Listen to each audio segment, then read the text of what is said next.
বিধবা মেয়েদের আবার সাজসজ্জা লাগে নাকি? কথাটা কানে ভেসে আসতেই ঠোঁট দুটো প্রসারিত হয়ে এলো আমার। পাশ থেকেই আমার বেস্টু প্রিয় তেড়ে গেল মেয়েটার দিকে। প্রিয় মেয়েটা আমার বেস্ট ফ্রেন্ড বললে ভুল হবে, ও আমার বোনের মতো। কেউ আমাকে খারাপ কটূক্তি করলে একদম সহ্য করতে পারে না মেয়েটা। এখন নিশ্চয়ই আমার জন্য ওই মেয়েটার সাথে লড়াই করবে প্রিয়। আমি শ্রেয়সী, অদ্ভুত না নামটা? আম্মু রেখেছিলেন। সবাই নামটা সঠিকভাবে উচ্চারণ করতে পারতো না বলে শ্রেয়া বলে ডাকতো। প্রতিটা মানুষ শ্রেয়া বলেই ডাকে। আমি অনার্স প্রথম বর্ষে পড়ি। 18 বছরেই বিবাহ নামক বন্ধনে আবদ্ধ হয়েছি। মাত্র কয়েক মাসের ব্যবধানে জীবনে লেগে গিয়েছে বিধবার ট্যাগ। তখন থেকেই নিজেকে বিধবা হিসেবেই চিনি, আর সমাজের মানুষও।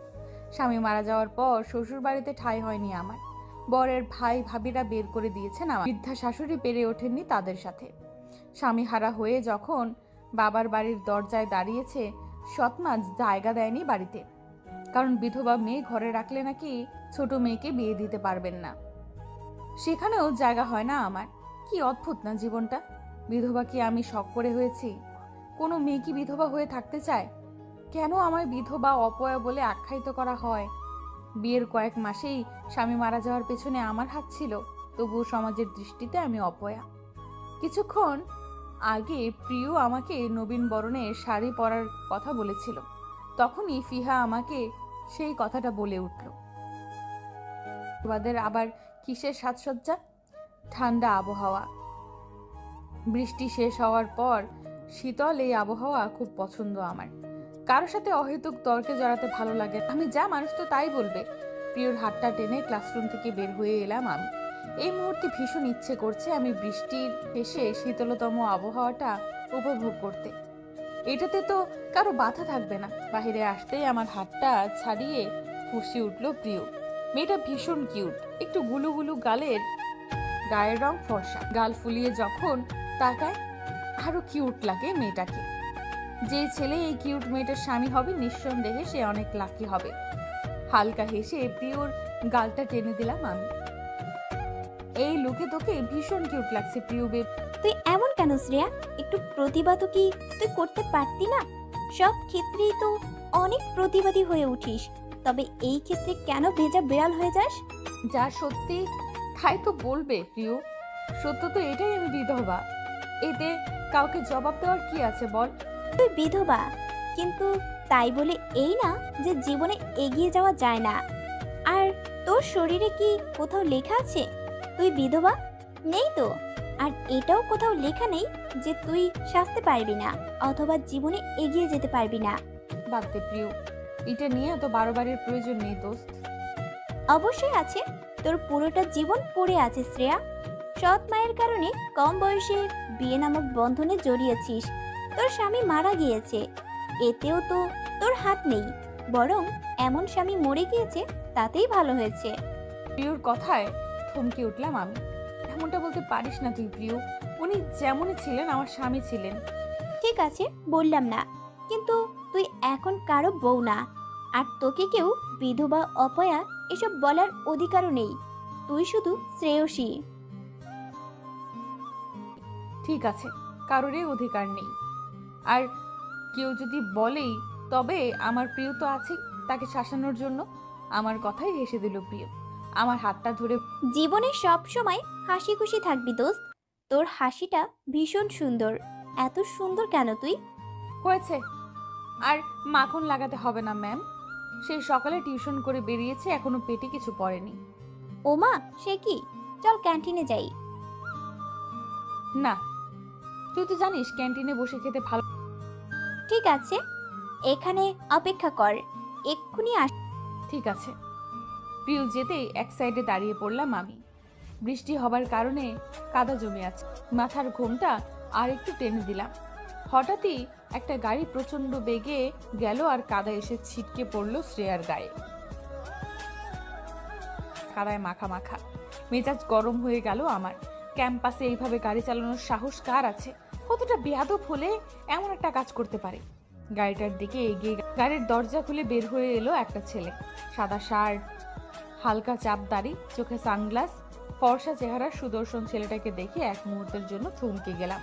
চেহারা দেখেই মনে হয় না ছেলেটা এমন বেয়াদব হতে পারে। তাই পাশাপাশি গাড়ি থেকে বের হয়ে আসলো আরও 3টা ছেলে।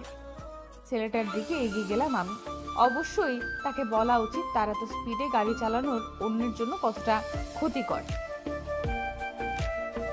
সাথের ছেলেগুলো হাসার কারণ হলো শ্রেয়ার গায়ে কাদার মাখামাখি। শয়তান পোলাপান, আমার গায়ে কাদা ছিটকে এখন হাসা হচ্ছে, তাই না? ছেলেটার দিকে আঙুল তুলে বলে উঠলাম, এই যে মিস্টার, গাড়ি সঠিকভাবে চালাতে পারেন না? দেখুন কি অবস্থা করেছেন আমার, মিস্টার নষ্ট। শ্রেয়ার কথায় ভুরু কুঁচকে তাকালো ছেলেটা। আঙুল তুলতে দেখে পাশ এই মেয়ে, তোমার সাহস তো কম না। তুর্যর দিকে আঙুল তুলে কথা বলা কোন সাহসে? নিশ্চয়ই ফ্রেশার তুমি। তুমি জানো তোমার সিনিয়র। প্রিয় দৌড়ে এসে আমার হাত চেপে ধরে ইশারা করলো কিছু না বলতে। ওকে তোয়াক্কা না করে বললাম, সিনিয়র হয়ে এত বেয়াদব আপনারা? শ্রেয়ার কথায় রেগে গেল তুর্য। পকেট থেকে কিছু টাকা বের করে ছুঁড়ে মারলো শ্রেয়ার মুখে। গুলো নাও, আর একটা ড্রেস কিনে নিও। অবশ্যই তোমার ড্রেসটার দাম 1000-এর বেশি হবে না। ভালো একটা ড্রেস কিনে নিও। তুর্যর কথা শুনে হেসে উঠলো সবাই। অপমানে গা রিরি করে উঠলো আমার। এমন বেয়াদব মানুষ আমি কখনো দেখিনি। চেহারা সুন্দর হলে কি হবে, অথচ মনটা কত নিকৃষ্ট। খুব টাকার দাপট, তাই না? আশেপাশে তাকিয়ে একটা ইটের টুকরো তুলে নিলাম আমি। তুর্যর বন্ধুদের নিয়ে সামনের দিকে চলে যাচ্ছিল। তখনই কোনো কিছু ভাঙার শব্দে পেছনে ফিরে তাকালো সবাই। চোখ শ্রেয়া, দুটো লাল হয়ে গেল। তুর্যর গাড়ির সামনের অংশের কাজ ভেঙে দিয়েছে। ভয় জড়সড় হয়ে দাঁড়িয়ে আছে প্রিয়। তুর্য চৌধুরীর সাথে পাঙ্গা নিয়েছে তার প্রাণ প্রিয় বান্ধবী। ইডিয়েট গার্ল, তোমার সাহস কি করে হলো আমার গাড়ি নষ্ট করার? তুমি জানো এটা কত এক্সপেন্সিভ? টাকাগুলো কুড়িয়ে হাতে নিলাম আমি। ওনার মুখের উপর ছুঁড়ে দিয়ে বললাম, আপনার টাকাগুলো আপনাকে ভিক্ষা দিয়ে গেলাম, গাড়িটা ঠিক করে নিয়েন প্লিজ। টাকাগুলো কুড়িয়ে নেন তুর্য ভাইয়া, কাজে লাগবে গাড়ি ঠিক করতে। আমার কথায় মুখটা রাগে রক্তিম বর্ণ ধারণ করলো তুর্য। সিনিয়র হয়েছে বলে কি হয়েছে? এমন নিকৃষ্ট আচরণ করবে নাকি? কথাটা বলে প্রিয়র হাত ধরে ক্যাম্পাস থেকে বের হয়ে এলাম আমি। ভাগ্যে যা আছে অবাক হয়ে তাকিয়ে রইল সবাইকে এই মেয়ে। সাহস তার অনেক। নিজের সিনিয়রের সাথে এমন ব্যবহার করতে একটু ভয় লাগলো না তার? যে সে হলে মানা যেত, কিন্তু ভার্সিটির টপ বয়ের সাথে এমন বিহেভ কেউই মেনে নিতে পারছে না। আর তুর্য কেমন সবাই জানে। অতিরিক্ত রাগী ও বদ মেজাজি সে। সবচেয়ে বড় কথা, এই ক্যাম্পাসের ছাত্রদের লিডার সে। না জানি কত খারাপ দুর্দশা হবে মেয়েটার, ভাবতেই সবার শরীর শিউরে উঠছে। তুর্যর বেস্ট ফ্রেন্ড আয়ুষ কাছে এসে কিছু বলার আগেই হাত দিয়ে বাঁধা দিল তুর্য। বড় বড় পা ফেলে এগিয়ে গেল ক্যান্টিনের দিকে। তার পিছু পিছু বাকি সবাই চলে গেল। ক্যাম্পাস থেকে বেরিয়েই আমার হাত টেনে ধরল প্রিয়। চোখে মুখে তার আতঙ্ক। এইটা তুই কি করেছিস শ্রেয়া? কি দরকার ছিল এসব করার? তুই জানিস না? জানার প্রয়োজন নেই আমার। দেখেছিস না কত নিকৃষ্ট। তবুও কিছু না প্রিয়, টিউশনিতে যেতে হবে আমার। এইগুলো আমার জীবনের শেষ ভরসা যতদিন না জব পাই, তা তুই ভালো করে জানিস। একটু লেট করা যাবে না। কথাটা বলে একটা রিক্সা ডেকে উঠে পড়লাম আমি। স্টুডেন্টের বাসার সামনে এসেই ভাড়া মিটিয়ে দিলাম আমি। বাসায় প্রবেশ করতে আন্টি আমায় বসালেন। অনেকক্ষণ বসে রইলাম, কিন্তু নিশা আমার স্টুডেন্ট আসার নামই নেই। কিছুক্ষণ পর আন্টি গত মাসের টাকাটা আমার হাতে ধরিয়ে দিয়ে বললেন, নিশা আর পড়বে না শ্রেয়া।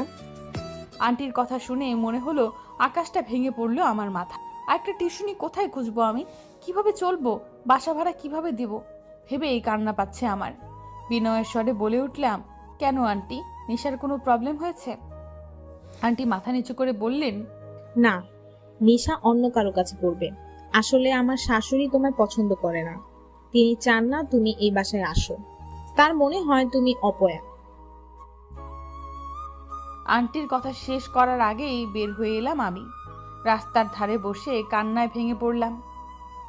আর দূর থেকে একজন চেয়েই রইল মুগ্ধ দৃষ্টিতে। আবার কখনো ব্রু কুচকাচ্ছে মানুষটা। হয়তো দুদিন আগেও যে মানুষগুলো আমাকে ছেলের বউ বানাতে চেয়েছিল, আজ বিধবা জানতেই বের করে দিল। এটাই হয়তো আমার ভাগ্য, মেনে নিলাম আমি। এই সমাজে টিকে থাকতে হলে তোর অনেক লড়তে হবে শ্রেয়সী। ভালো খারাপ মিলেই দুনিয়া। প্রত্যেকটা মানুষকেই এই সমাজে লড়াই করে বাঁচতে হয়। ছোটবেলায় মায়ের কথাগুলো মনোযোগ দিয়ে শুনতে পারছিস, অথচ এখন লড়াই করতে পারছিস না। লজ্জা হওয়া উচিত তোর। হয় লড়াই করে বেঁচে থাক, না হয় হার মেনে মরে যা। নিজেকে নিজেই কথাগুলো বলে চোখের জল মুছে উঠে দাঁড়ালাম আমি। হাতের 2000 টাকা ব্যাগে ভরে নিলাম। আজ মাসের 2 তারিখ। বাড়ির মালিক হয়তো বাসা ভাড়ার জন্য আজই হাজির হবেন। খুব কর্কশ স্বভাবের লোক উনি। দয়া মায়া বলতে কিছুই নেই তার। মাস শেষ হলে সাথে সাথেই ভাড়া চাই ওনার। কারো অসুবিধাও বুঝতে চায় না। এত কিছু ভেবে তো আর লাভ নেই, এটা তো ওনার হক। কিভাবে চলবো আমি? দুটো টিউশনির 4000 টাকা দিয়ে পড়াশোনা, বাসা ভাড়া, যাবতীয় খরচ চালানো সম্ভব হবে না। 2 মাসেই হাঁপিয়ে উঠেছি আমি। কিভাবে কাটাবো বাকিটা জীবন? চারপাশের মানুষগুলো এত কঠোর কেন? সুপ্ত কপালে কখনোই ছিল না।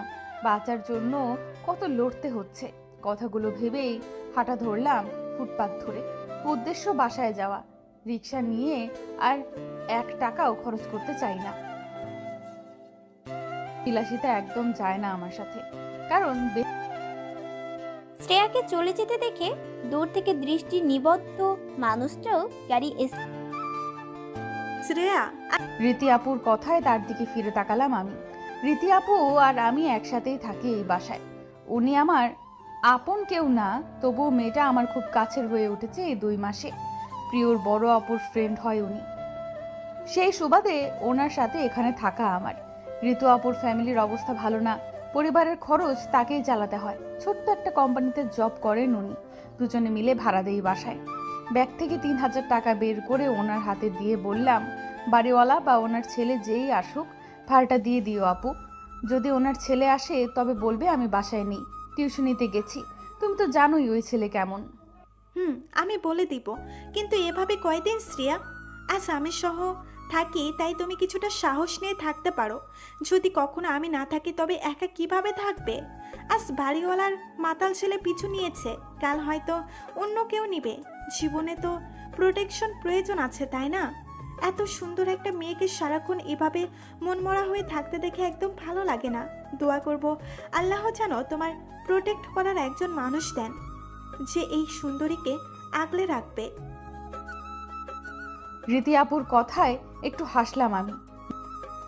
আপুর হাতটা হাতের মুঠোয় নিয়ে বললাম, শ্রেয়সী নিজেকে নিজের দিব্যি প্রোটেক্ট করতে।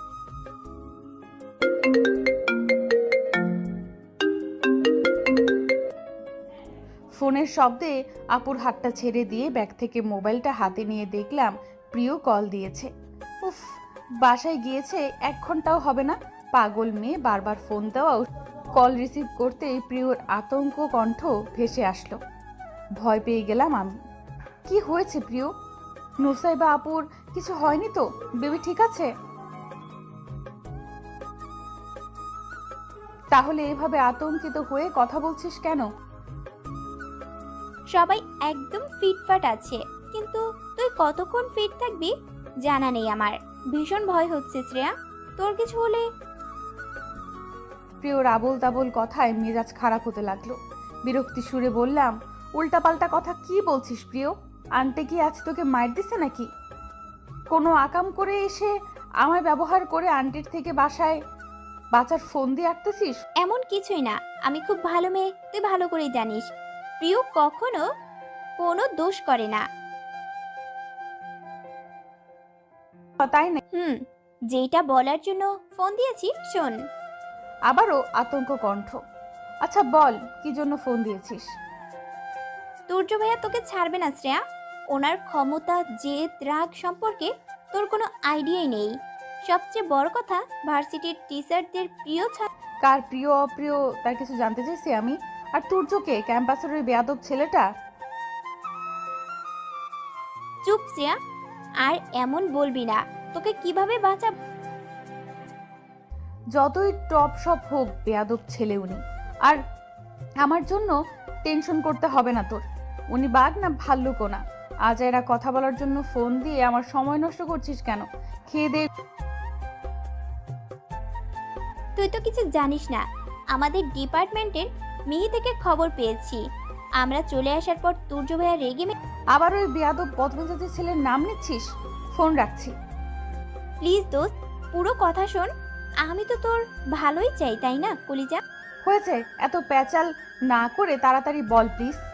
ক্যান্টিন থেকে মোটা একটা লাঠি এনে তুর্য ভাইয়া নিজের পুরো গাড়ির কাজ ভেঙে ফেলেছে, কারণ তুই ওনার গাড়িতে ছুঁয়েছিস। তাই রাগে জিদে নিজের গাড়ি নিজেই নষ্ট করেছেন। সবার সামনে নাকি চিল্লিয়ে বলেছেন, ওই মেয়েকে কিছুতেই ছাড়বো না আমি। এমন শিক্ষা দিব, আমার পায়ে ধরে ক্ষমা চাইবে, আকুতি মিনতি করবে। ওনার কথায় সবাই কেঁপে উঠেছেন। আমারও শরীর কাঁপছে এই কথা শুনে। কি দরকার ছিল শ্রেয়া ওনার সাথে তর্কে জড়ানোর? ওনার কথা মেনে চলে সবাই ক্যাম্পাসে। আমার তো ভয় করছে তোকে ক্যাম্পাস থেকে। প্রিয়র কথা শুনে সাথে সাথে ফোনটা কেটে দিলাম আমি। একটা মানুষ এত খারাপ কি করে হতে পারে? এত অহংকার ওনার। ওনাকে ভয় পাচ্ছি আমি। ভয় হচ্ছে যদি আমায় ভার্সিটি থেকে বের করে দেয়। পড়াশোনাটা চালিয়ে যাওয়া অনেক জরুরি আমার জীবনে বাঁচতে হলে। নতুন কোনো ভার্সিটিতে ভর্তি হওয়া পর্যন্ত টাকার পরিমাণ আমার নেই। প্রিয়র বাবার আর্থিক সাহায্যে ভর্তি হয়েছে এই ভার্সিটিতে। বইটুকু কেনারও সাধ্য নেই আমার। প্রিয়র থেকে বই এনে নোট করে পড়ি। এই মুহূর্তে বের করে দিলে কি করব আমি? হাঁটু ভেঙে বসে পড়লাম নিচে পাতানো বিছানায়। ভার্সিটিতে পড়তে হলে নিজের এই অসহায় পরিস্থিতির জন্য নিজের কাছেই হেরে যেতে হবে আমার। প্রিয় ঠিকই বলে, যখন প্রতিবাদ করার সময় হয় তখন করি না, অথচ কারণে যাই প্রতিবাদ করতে। একের পর এক ঝামেলায় পড়ছিস তো শ্রেয়া, আবারও লড়তে হবে তোকে। তবে এবার নিজের মাথাটা নিচু করে টিউশনি শেষ করে বাসায় যাচ্ছি। রিক্সা নেইনি বলে হেঁটে হেঁটে অনেকটাই দেরি হয়ে যাচ্ছে। প্রায় 8টা বেজে গেছে। ল্যাম্পপোস্টের আলোয় কিছুটা ভয় নিয়ে হেঁটে যাচ্ছি আমি। প্রতিদিনই ভয়ে থাকি, তবে কেন জানি না আজ ভীষণ ভয় লাগছে। হঠাৎ মনে হলো আমার পিছু পিছু কেউ আসছে। ঘাড় ঘুরিয়ে দেখি একটা ছেলে আমার পিছু নিচ্ছে। ছেলেটার চেহারা মৃদু আলোতে তেমন বোঝা যাচ্ছে না। বুকটা ধুকধুক করে উঠলো আমার। যতই বলি আমি নিজেকে নিজে প্রোটেক্ট করতে পারবো, তবু একজন ছেলের শক্তির কাছে আমার শক্তি কিছুই না। কাপা কাপা হাতে হাতড়িয়ে ব্যাগ থেকে পেপার স্প্রেটা বের করলাম। কাছে আসলেই চোখ বরাবর স্প্রে করে দিব। নিজের সেফটির জন্য এটা রাখা। তাড়াতাড়ি করে পা চালাতে লাগলাম। ছেলেটাও পা চালিয়ে কাছে আসতেই তাড়াতাড়ি করে স্প্রে করতে যাব, তার আগেই ছেলেটি চেঁচিয়ে উঠল, hi, stop, don't do this. ছেলেটা পাগল নয় তো? এখানে কোনো আলোও নেই। মোবাইলের ফ্ল্যাশ অন করলো ছেলেটা। আলোতে ছেলেটার চেহারা ভেসে উঠতেই বলে উঠলাম, আপনি আপনি তো ওই বেয়াদব তুর্য চৌধুরীর বন্ধু, তাই না? আজ ক্যাম্পাসে তার সাথে দেখেছিলাম আপনাকে। ফিক করে হেসে দিয়ে আয়ুষ শ্রেয়ার দিকে তাকিয়ে বলল, জি জেরি সাহেবা, আমি বেয়াদব তুর্যর শুধু ফ্রেন্ড না, বেস্ট ফ্রেন্ড। আমি আয়ুষ, আর তুর্য খুব জেরি কেন ডাকছে বারবার ছেলেটা? পাগল নাকি? তুইও তো পাগল শ্রেয়া। এই লোকটা ওই বেয়াদব তুর্যর বেস্ট ফ্রেন্ড, আর তার কাছে তুর্যর ব্যাপারে বদনামি করে একদমই নিজের পায়ে নিচে কুড়োল মারা যাবে না। তাই ব্রু কুচকে জিজ্ঞাসা করলাম, আপনি আমায় জেরি কেন ডাকছেন? অদ্ভুত, আমার নাম শ্রেয়সী। শ্রেয়সী উচ্চারণ করতে না পারলে শ্রেয়া বলে ডাকবেন। কথাটা বলে সামনের দিকে হাঁটা ধরলাম আমি। লোকটাকে খারাপ মনে হচ্ছে না, তবুও সাবধানের মাই নাই, তাই সামনের দিকে হাঁটতে লাগলাম। তুমি ছোটবেলায় টম অ্যান্ড জেরি কার্টুন দেখতে? টম অ্যান্ড জেরি কার্টুনে যেমন সারাক্ষণ ওরা ঝগড়া লেগেই থাকতো, সকালে তুর্য আর তুমি যখন ঝগড়া করছিলে, তোমাদের দুজনের ঝগড়াটাও ঠিক ওদের মতোই লেগেছে। আমি তো বেশ উপভোগ করেছি। তুর্য যদি রাগ না করতো তবে আমি তাকে টম বলে ডাকতাম। অবশ্যই, বাই দ্য ওয়ে, তুর্যর অমন ব্যবহারের জন্য দুঃখিত, কিন্তু তুর্য অনেক ভালো মনের একটা মানুষ। ওনাকে আর কিছু বলতে না দিয়ে বলে উঠলাম, হয়েছে হয়েছে, আর বলতে হবে না ওনার কথা। ওনার এত গুণগান দিয়ে আমি কি করব? আপনি আমার পিছু পিছু কেন আসছেন? আপনি কি আমায় ফলো? একদম না, বন্ধুদের সাথে আড্ডা দিচ্ছিলাম রাস্তার মোড়ে, তুর্যও ছিল। তখনই দেখলাম গলি থেকে বের হয়ে আসছো তুমি, আর কিছু ছেলে কুদৃষ্টিতে তাকিয়েছিল তোমার দিকে। তাই ভাবলাম পিছু পিছু গিয়ে তোমায় একটু এগিয়ে দিয়ে আসি। শত হোক আমাদের ক্যাম্পাসের স্টুডেন্ট তুমি, সিনিয়র হিসেবে এতটুকু তো ধন্যবাদ। কথাটা বলে দ্রুত পা চালিয়ে চলে আসলাম আমি। উপর দিয়ে যতই কঠোরতা দেখাই না কেন, ভালোই হয়েছে উনি এগিয়ে দিয়ে এসেছেন। ক্লাসে বসে আছি, স্যার এই মাত্র বের হয়ে গেলেন। আমার পাশে বসে ঠকঠক করে কাঁপছে প্রিয়। এই মেয়েকে দেখে যে কারণে মনে হবে বর্ষার মৌসুমে স্মৃতির আগমন ঘটেছে। বিরক্তি নিয়ে পাশ ফিরে প্রিয়র দিকে তাকালাম আমি। কিরে, শীত কি বেশি লাগছে? কম্বল দিব একটা? তুই মজা করছিস? আমি তোর জন্য টেনশনে শেষ আর তুই মজা করছিস। যা, কোনো কথা বলবো না তোর সাথে। রিল্যাক্স প্রিয়, এত টেনশন করার কিছু নেই, যা হবে পরে দেখা যাবে। এখন অন্তত তুই তুর্য ভাইয়াকে সরি বলে দে, দেখিস উনি মাফ করলেও করতে পারে। বলবো। আমি অনেক ভেবেছি, উনি যেমনই হোক আমাদের সিনিয়র, তো অমন ব্যবহার করা উচিত হয়নি। তাই সরির চেয়ে সব মিটমাট করে ফেলবো। তোর আর কাঁপতে হবে না। ক্লাস শেষে অডিটোরিয়াম রুমের সামনে এসে দাঁড়ালাম আমরা। ভেতর থেকে কারো সুরেলা কণ্ঠ ভেসে আসছে, খুবই সুন্দর ভয়েস। আমি তোর চোখের দিকে তাকিয়ে কিছু বলতে চাই, তোকে গানটা গাইছে। দরজার কাছে দাঁড়িয়ে পুরোটা গান শুনলাম আমি আর প্রিয়। হয়তো নবীন বরণ অনুষ্ঠানের জন্য প্র্যাকটিস করছে। মাহির কাছে জেনে আসলাম সূর্য ভাইয়াকে এখানে পাওয়া যাবে। মিহি ইনফর্মার বললে ভুল হবে না, সব নিউজ পাওয়া যায় তার কাছে। সেই কারণেই এখানে আসা। দরজার দিকে উকি দিয়ে দেখলাম সূর্য ভাইয়ার হাতে। তার মানে এই বদমেজাজি লোকটাই এত সুন্দর করে গান। থাক, এত ভেবে লাভ নেই, যা করতে আসছি তাই করে যাই। দরজার আড়ালে থেকে ধীরে ধীরে ভেতরে ঢুকলাম আমি। আমার পেছনে প্রিয় এখনো কেঁপে যাচ্ছে। মন চাইছে এই মেয়েকে উগান্ডা পাঠিয়ে দেয়। একটা মানুষ এত ভীতু কি করে হতে পারে? ওই অন্য সময় তো বাঘিনী হয়ে ওঠে।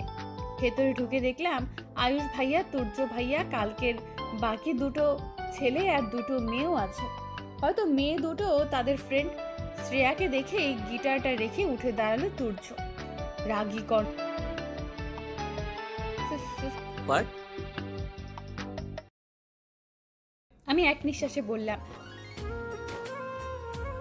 আমার জন্য এই ভার্সিটিতে পড়া খুব দরকার, প্লিজ স্যারের কাছে না। শ্রেয়ার এইভাবে এক নাগারে কথা বলায় হেসে দিল সবাই। মুচকি হাসলো আয়ুষ, এদিকে এসে বলল, ইটস ওকে জেরি, তুর্য কিছু। স্বস্তির একটা নিঃশ্বাস ফেললাম আমি। পেছনে ফিরে চলে যাব, বাঁকা হেসে বলে উঠল তুর্য ভাইয়া, ইটস নট ওকে আয়ুষ। ওনার কথায় থমকে গেলাম আমরা দুজনে। প্রিয়র কাঁপুনি দ্বিগুণ বেড়ে গেল। তুর্য ভাইয়ের দিকে তাকালাম আমি, থমকে গেলাম আবারও তার দিকে তাকিয়ে। কালো টি শার্ট আর কালো জ্যাকেটে তার সৌন্দর্য কালকের থেকেও আরো বেশি বেড়ে গেছে। শ্রেয়ার থেকে কিছুটা দূরে এসে দাঁড়ালো তুর্য। আমি কি তোমাকে ক্ষমা চেয়েছি তো ভাইয়া। ক্ষমা চাইলে কি ক্ষমা পাওয়া যায়? ক্ষমা করা মোহ। ও তাই নাকি? এত গুণ দিয়ে কি করব বলো? তবে তোমায় ক্ষমা করতে পারি এক শর্তে। পাশ থেকে আয়ুষ বলল, কেন থাকবে? আর তুই এত দরদ দেখাচ্ছিস কেন এই মেয়ের জন্য? এই মেয়ে সিনিয়রদের রেসপেক্ট পর্যন্ত। আমার ব্যাপারটা আমায় হ্যান্ডেল করতে দে আয়ুষ। তুর্যর কথায় চুপ হয়ে গেল আয়ুষ ভাইয়া। আমি মাথা তুলে বললাম, কি শর্ত ভাইয়া? আমি আপনার যে কোনো শর্তে রাজি। নিশি, এই মেয়ে না। তুর্য ভাইয়ার কথায় চমকে উঠলাম আমি। এটা কেমন শর্ত? ক্ষমা পাওয়ার জন্য? মুখটা মলিন হয়ে এলো শ্রেয়ার। সে খুব ভালো নাচে, তবে জীবনে এমন এক পরিস্থিতিতে নাচা তার। নাচ গান এসবে আমি রাজি হব না। তাই ইচ্ছে করেই শাস্তি দেওয়ার জন্য এমন এক শর্ত দিলেন উনি। আমি করুণ চোখে তাকাতেই তিনি হাসি দিয়ে বলে উঠল, শর্ত মানলে ক্ষমা অ্যাকসেপ্ট করা হবে, নয়তো জানো তো কি হবে। নাও ডিসিশন। কথাটা বলেই বড় বড় পা ফেলে বেরিয়ে গেলেন উনি, সাথে বাকি সবাইও। আমি এখনো খারাপ কি আর সাধে বলি। ভার্সিটির মাঠে মাঝখানে দাঁড়িয়ে আছি আমি। সকালের মিষ্টি রোদ এসে লাগছে চোখে মুখে, কিন্তু শাড়ি নিয়ে এই রোদে দাঁড়িয়ে থাকা খুবই বিরক্তিকর ব্যাপার। তার উপর চারদিকে মানুষের ছড়াছড়ি। আজ আমাদের নবীন বরণ। প্রিয় মেয়েটা এত জেদি যে শেষ পর্যন্ত আমার শাড়ি পরিয়েই ছাড়লো। সাদার মধ্যে লাল পাড়ের একটা শাড়ি নিয়ে সকালবেলা আমার বাড়িতে হাজির হয়েছে মহারানী। হাজার বার না করেও শেষ পর্যন্ত প্রিয় ও রীতিয়াপুর জেদের কাছে হার মানলাম আমি। নিজে সুখে না থাকি, কিন্তু অন্য মানুষের মুখে তো একটু হাসি হলেও ফোটাতে পারি। আমাকে শাড়ি পরিয়ে দুজনে এমন ভাব করেছিল যেন অসাধ্য সাধন করে ফেলেছিলেন। দুজনের আনন্দিত ফেসটা মনে পড়তেই ভালো লাগা ছেয়ে যাচ্ছে এখনো। কাছের মানুষগুলো সব সময় ভালো থাকুক, এটাই চাওয়া আল্লাহর কাছে। না, আর দাঁড়িয়ে থাকা সম্ভব না। তো এই মুহূর্তে মিষ্টি লাগছে না। শাড়িটা ধরে নরম ঘাসের উপর দিয়ে হেঁটে এগিয়ে গেলাম কিছুটা দূরে থাকা শিউলি ফুল গাছটার নিচে। গাছের ছায়ায় দাঁড়িয়ে চারদিকে তাকিয়ে দেখলাম কিছু ছেলে মেয়ে আমার দিকে তাকিয়ে হাসছে। হাসার কারণ অবশ্য আছে। নিজের পায়ের দিকে তাকালাম আমি। খালি পায়ে থাকা কি হাস্যকর? মানুষ কি সারা জীবন জুতো পায়ে দিয়েই থাকে? পায়ে দেখলে কি কাউকে অন্য গ্রহের প্রাণী মনে হয়? এভাবে তাকিয়ে থাকতে। কিছুক্ষণ আগে মাঠের মাঝখানে এসে এক পায়ের জুতো ছিঁড়ে যায় আমার। খালি পায়ে দেখলে তো বাঙালি হাসবে, আর সারাক্ষণ খালি পায়ে থাকা সম্ভব না। এখন কি করব বলতেই প্রিয় বলে উঠল, দোস্ত, এক কাজ করি, আলতা নিয়ে আসি। সাদা লাল পাড়ের শাড়ির সাথে আলতা বেশ মানাবে। প্রিয়র এমন উদ্ভট কথায় অবাক হলাম আমি। কি বলছি এই মেয়ে? পাগল হয়েছিস তুই? আমার জুতো ছিঁড়ে গেছে আর তুই আলতার কথা বলছিস? কিসের সাথে কি মিলাচ্ছিস? আন্টি যে বলে তোর মাথা খারাপ, একদম ঠিকই বলে। অনুষ্ঠান শুরু হতে তো আরো কিছু সময় বাকি আছে।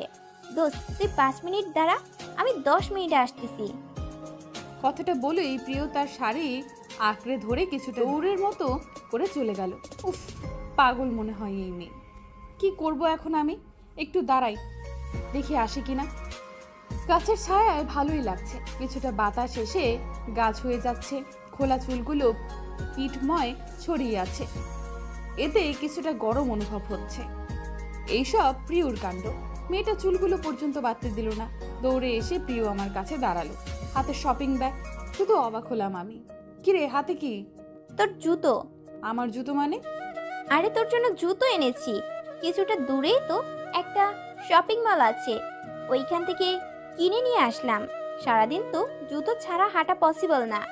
তুই কেন আবার কিনতে গেছিস? বাসায় তো এক জোড়া জুতো আছে প্রিয়। কি, সারাদিন তুই জুতা ছাড়া থাকবি? No never. প্রিয়র কলিজার দোস্ত জুতা ছাড়া হাঁটবে আর প্রিয় জুতা পরে হাঁটবে, হতেই পারে না। প্রিয়র কথায় ফিক করে হেসে দিলাম আমি। মেয়েটা মানুষকে হাসানোর জন্য পটু। দে জুতো দে। এখানে দাঁড়িয়ে থাকবো নাকি? শাড়িতে গরম, খারাপ লাগছে। আবার কি হয়েছে? আলতা এনেছি দোস্ত। এখন আলতা পরার সময়? আর মাঠের মাঝখানে আলতা পরবো আমি? মাঝখানে কেন পড়বি? ওই যে বেঞ্চটা দেখা যাচ্ছে, ওইখানে বসে ঝটপট লাগিয়ে নিবি। কাছে চল। বেঞ্চিতে পা উঠিয়ে বসতেই প্রিয় খুব সুন্দর করে আলতা লাগিয়ে দিল আমার এক পায়ে। বাহ, আলতারাঙা পা খুব সুন্দর লাগছে তো। আপনি দিয়ে দিচ্ছেন ম্যাডাম, সুন্দর তো হবেই। অন্য পাটা এগিয়ে দিন। ইউনিভার্সিটি আজকাল আলতা লাগানোর জায়গাতে পরিণত হয়ে গেল। কথাটা শুনেই মাথা তুলে তাকালাম আমি আর প্রিয়। তুর্য, আয়ুষ, নিশি আপু, মিথি আপু, ফাহাদ ভাইয়া দাঁড়িয়ে। ঠেস মারা কথাটা শুনে আমার আর বুঝতে বাকি রইল না যে বদমেজাজি তুর্য ভাইয়া ছাড়া এই কথাটা আর কেউ বলতেই পারে না। পাটা বেঞ্চ থেকে নামিয়ে উঠে দাঁড়ালাম আমি। আমার পাশাপাশি প্রিয়ও দাঁড়িয়ে পড়লো। আমার দিকে তাকিয়ে তীক্ষ্ণ নজরে তাকিয়ে আছে তুর্য ভাইয়া। এভাবে তাকিয়ে আছেন কেন তিনি? আবার অন্য কোনো ফোন দিয়ে আসছে না তো? এমনিতেই 3 দিন ধরে ডান্স প্র্যাকটিস করতে করতে আমি শেষ। চোখ তুলে ওনার দিকে তাকালাম। এখনো তার দৃষ্টি আমার দিকে। কালো একটা পাঞ্জাবি পরে এসেছেন তিনি। পাঞ্জাবিতে খুব সুন্দর লাগছে অহংকারে তুর্য সাহেবকে। ওনার বাঁকা কথায় ওনার দিক থেকে চোখ নামিয়ে নিলাম আমি। শুধু আলতা পরে ছেলেদের দেখিয়ে হেঁটে বেড়ালে হবে নাকি? ড্যান্সও শিখেছো মিস শ্রেয়সী? ইউ নো না আজ নাচ না করলে কি কি হতে পারে? চোখ দুটো ছলছল করে উঠলো আমার। মিথ্যা অপবাদ দিয়ে দিলেন উনি আমায়। স্কুল কলেজ জীবন পার করে আসলাম, কিন্তু কখনো একটা ছেলে ফ্রেন্ডও বানাইনি। এত সুন্দর একটা মানুষের মন, চিন্তা ভাবনা এমন কেন? আর এইসব ভেবে লাভ নেই, যে যেমন তেমনই তো করবে। আজ নাচ করে নিজেকে ওনার কাছ থেকে উদ্ধার করতে পারলেই হলো। আর কখনো ভুলেও এদের সামনে পড়বো না। জি ভাইয়া, শিখেছি। আর আজ আমি অবশ্যই নাচবো। কথাটা বলে ওনার সামনে থেকে চলে আসব, তখনই আয়ুষ ভাইয়ার ডাকে থেমে গেলাম। হেসে আমার দিকে এগিয়ে এলো আয়ুষ ভাইয়া। নীল পাঞ্জাবিতে তাকেও বেশ লাগছে। পাশ থেকে প্রিয় খামচে ধরলো আমার হাত। এই মেয়ের আবার কি হলো? এই মেয়ের মতিগতি বোঝা বড় দায়। Jerry, you are looking so pretty. সাদাতে তোমায় খুব সুন্দর লাগে। ধন্যবাদ ভাইয়া, আপনাকেও ভালো লাগছে। অনুষ্ঠান যেখানে হচ্ছে সেখানে এসে উপস্থিত হলাম আমিও প্রিয়। চেয়ারে বসতেই পাশ থেকে প্রিয়া বলে দেখো না, আজকালকার মানুষ বিধবা হয়েও লাজ লজ্জা বলে সেজে বেড়ায়। প্রিয় চিল্লিয়ে বলল, তোমার এত চুলকানি হলে চোখ বন্ধ করে রাখো। You idiot girl. তুমি মনে হয় খুব সভ্য মায়া, তাই না চুলকানি আপা? প্রিয়র হাতটা চেপে ধরে বললাম, প্লিজ প্রিয়, এখানে ঝগড়া লাগিস না, আমি কিন্তু এমন করলে চলে যাব। থেমে গেল প্রিয়, আমার দিকে তাকিয়ে বলল, আচ্ছা দোস্ত, আমাকে কেমন লাগছে? একদম নীল পরে লাগছে তোকে। সত্যি বলছিস? তাহলে আরেকটা সত্যি কথা বলবি? প্রিয়র দিকে ব্রু কুচকে তাকালাম আমি। কেমন সত্যি কথা? তোর পায়ে এখনো আলতাটা কেন শ্রেয়া? চমকে উঠলাম আমি, কাপা কাপা কণ্ঠে বললাম, কোন পায়েলটা প্রিয়? ওই পায়েলটা যে তোর আছে। প্রিয়র মুখে হাত দিয়ে আটকে দিলাম আমি। কোনো কিছুই আর শুনতে চাই না অতীতের কথা। এখনো মাঝরাতে মনটা বড্ড কেঁপে ওঠে। সেই মায়াভরা কথাগুলো মনে পড়ে যায়। মনে পড়ে যায় সেই অসম্পূর্ণ স্মৃতিগুলো, যা স্মৃতির পাতায় কখনো সম্পূর্ণ হয়ে ভেসে ওঠেনি। এখন এসব বলার সময় না প্রিয়, অনুষ্ঠান শুরু হয়ে গেছে। অতীত তো অতীতই, আর এইসব ঘটার। তবে যাই বলিস শ্রেয়া, আমার বড্ড ইচ্ছা একবার তাকে দেখায়। আচ্ছা, তোর ইচ্ছে করে না? যেই ব্যক্তি এত সুন্দর পায়েল দিতে পারে, না জানি সে কত সুন্দর হবে। প্রিয়র কথায় বুকটা ধুপ করে উঠল আমার। মনে অশান্তির ঝড় বয়ে যেতে লাগলো।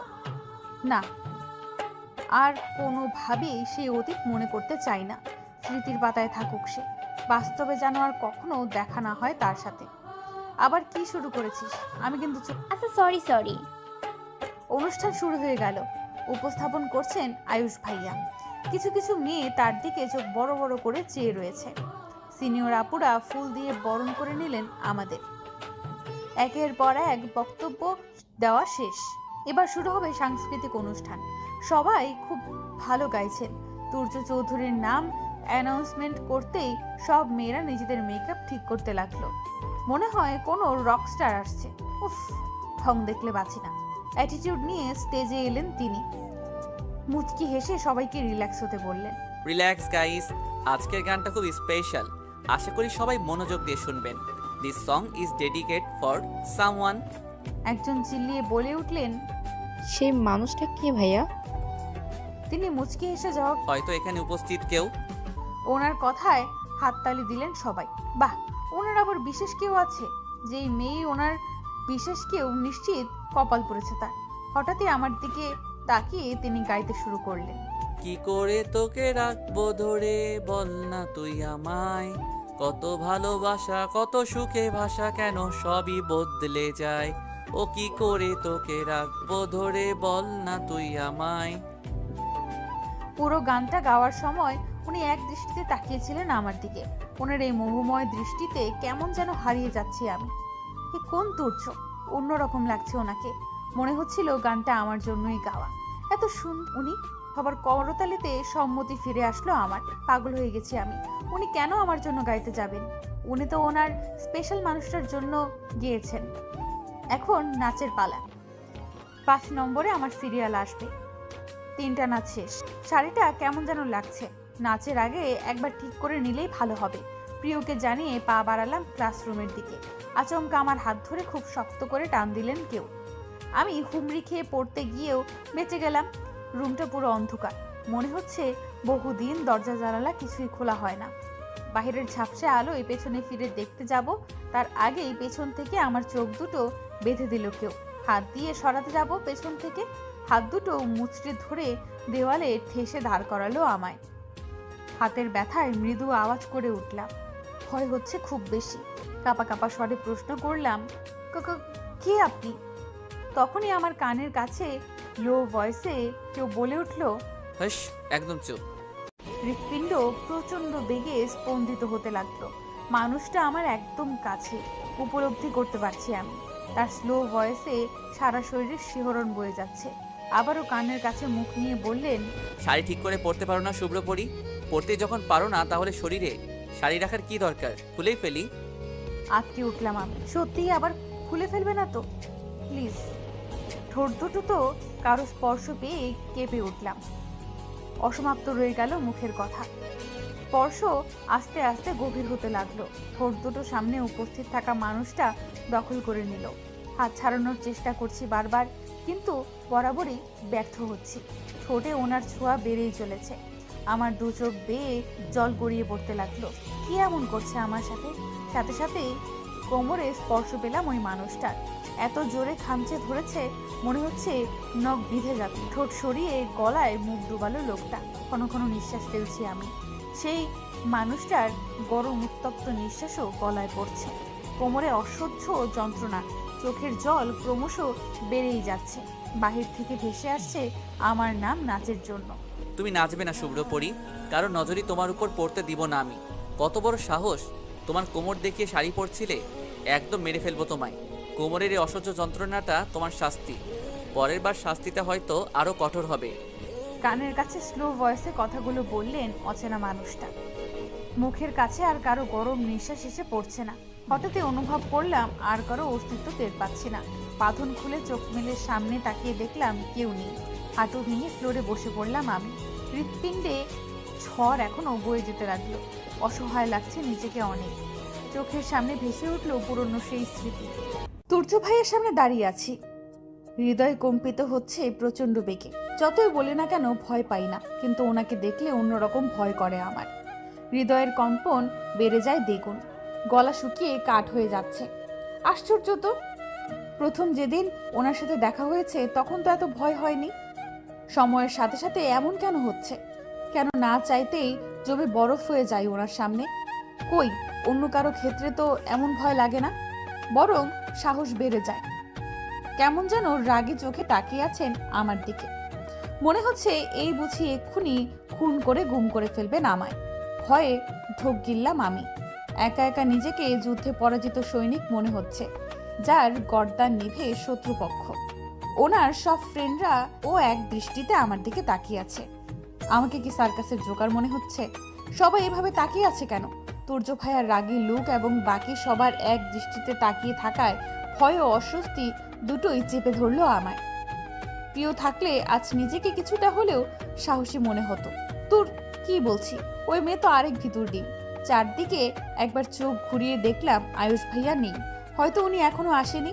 উনি থাকলে হয়তো কিছুটা সাপোর্ট করতো আমায় এই বেয়াদব তুর্য ভাইয়ার হাত থেকে বাঁচতে।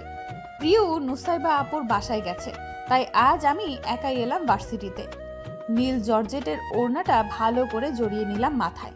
ক্যাম্পাসের চারপাশে তাকালাম না, কোথাও চোখ যাচ্ছে না তুর্য ভাইয়া ও ওনার গ্যাং পার্টিকে।